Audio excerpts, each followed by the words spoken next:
You are about to enter the Invention dimension, a place where you discover and uncover and activate the skills within you that you need to be an inventor.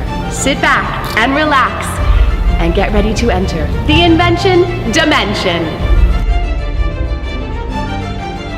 It's time for another episode of Invention Dimension, and today is all about building your prototype.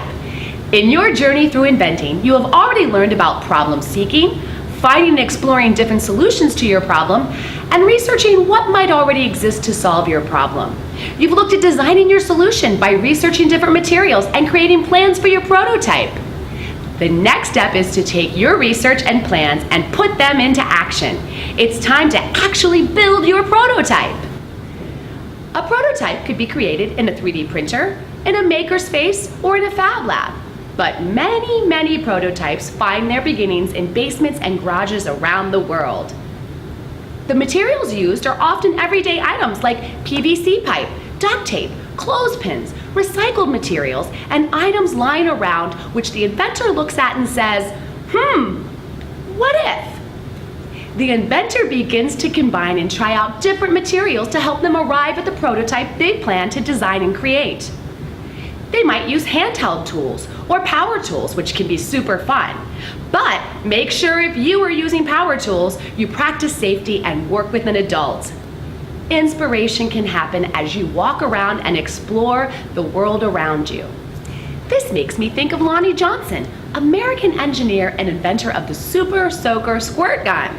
When building his prototype, he used a plastic soda bottle, bicycle pump, clothespin for the trigger and tubing, and this prototype allowed him to test, improve, and develop what would eventually be made out of plastics and sold around the world. Since arriving on the market in 1990, sales of his Super Soaker have reached $1 billion. Today, Mr. Johnson holds over 80 patents and is the president and founder of Johnson Research and Development Company, Incorporated. When looking for materials to build your prototype, you could consider styrofoam sheets, like the designer here. They use styrofoam sheets, glue, and sandpaper to shape and assemble and make their prototype. You can see down here, cardboard is used to support the styrofoam engine model. It shows the viewer what their prototype and their invention will look like someday. Most often, your prototype will not be perfect at first, and that's okay, because imperfections give you the opportunity to make improvements. Inventor Thomas Edison invented the commercially practical incandescent light bulb in 1879. It took him more than 1,000 tries to arrive at an operational model. Inventing is hard work, and inventors are determined and persevere through challenges and setbacks. Inventors keep trying while building their prototypes and always keep a record of how testing goes, their challenges, and the changes they make to prototypes. Today, we will meet inventors, designers, and engineers who will share about how they create and build prototypes and solutions to problems they have discovered. Come on, let's go learn about how others build prototypes. Sometimes the prototypes would be built of wood and different materials, but to show the concept and the function. The sketching and design process is a very important step when building a prototype, as it helps you see what your invention will look like. You'll know what size it has to be, what you have to add in there to make sure that everything looks just like you're drawing. It really helps you to understand how it needs to be created. And then what's this? That's a toilet bowl. And what'd you make it out of? Another bowl. Another bowl, just a plastic bowl. When you cut it, it looks just like a mini toilet. It's brilliant. So, well, what is this? Well, it's a lobster shell. Well, what's the function? So function is that bridge between the biology and the design. So they need to look about what the function is. So it's a home, it's a protection, it's flexible, yet it's rigid. So how can we learn from this shell to maybe make something that improves a jacket for the military, right? Start with paper first and try constructing what you're doing in 2D. Then work to a cardboard, work to popsicle sticks, PVC pipe, toilet paper rolls, anything that you can find. Generally, you can make this out of trash. If you've got, aluminum cans, whatever you got. The whole idea is to get what you kind of have in 2D into something into 3D. After you've kind of got that figured out, you can go to the next steps, which include CAD, which are going to include 3D printing and a lot more, maybe even taking wood and cutting it up with real saws and all that kind of stuff and getting a more precise model.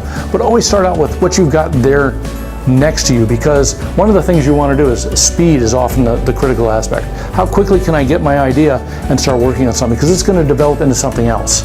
As you start playing with it, as you start looking at it, you're going to find more ideas and you're going to want to sketch more. And so that creative process really gets moving as soon as you start working in that 3D aspect. So let that go. Try using whatever you've got around you to try to bring that to life. When you're deciding about the material choices, you have to consider a host of complicating mitigating factors. What is the capability and the capacity of where the product will be manufactured? If they only extrude plastic and you design something in metal, that creates a challenge. What will the market bear, and what is the expense of that material that you're choosing based upon what the market will bear? I don't want to make it out of unobtainium if that's too expensive for the marketplace, right? What were the requirements of my client, or what were the demands of my customers? And those often will help determine what types of materials we're choosing for a final solution. To start with the most basic, pencil and paper, or pen and paper, is really the first beginning point to create a new solution to a problem. That ability to rapidly generate an idea on a piece of paper and then translate that idea into something that can be manufactured later is a refined skill that is of the most importance to the designer. After the sketch, sometimes we go to foam or simple materials to illustrate an idea. I like to tell my students, if a picture is worth 1,000 words, then a model is worth 1,000 pictures. So we want them to quickly go from sketches to models to realize their ideas in 3 dimensions, and then from models into CAD and into other tools that help us create prototypes out of a variety of materials. As you learned in today's episode, building your prototype is an important step in the invention process. Remember, think safety first.